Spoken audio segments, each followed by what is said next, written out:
Hello friends, welcome to our channel. Today we will discuss about the various types of income tax return. Many of the clients keep on asking us, sir 2 साल का या 3 साल का return एक साथ कर सकते हैं क्या? तो सिंपल आंसर है yes, but there are some conditions. So क्या है वो condition? Let's discuss one by one.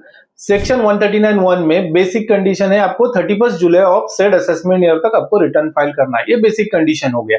अगर आप यहाँ मिस करते हो रिटर्न में तो आपके पास एक अपॉर्चुनिटी है बिलेटेड रिटर्न. सेक्शन 139(4) ये बिलेटेड रिटर्न है.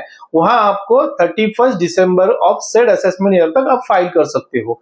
और तीसरा आता है, अगर आपने कभी रिटर्न में मिस्टेक किया, एरर होता है, तो आपको एक अपॉर्चुनिटी दिया गया है सेक्शन 139(5) में रिवाइज रिटर्न में.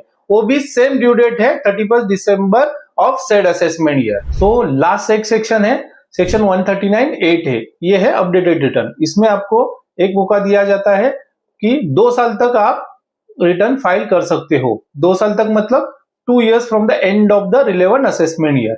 लेकिन इसमें कुछ कंडीशंस है. इसमें है कि आप लॉस क्लेम नहीं कर सकते हो, आप एडिशनल टैक्स आप शो कर रहे हो तो ही ये रिटर्न फाइल कर सकते हो.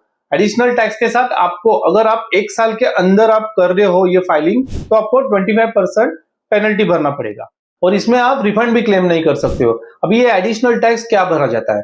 अभी इसमें 25% of that particular tax amount ये एडिशनल एज अ पेनल्टी आपको भरना पड़ेगा.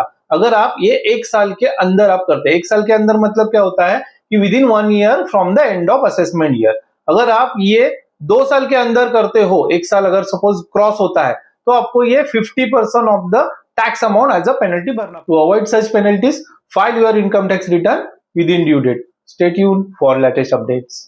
Thank you.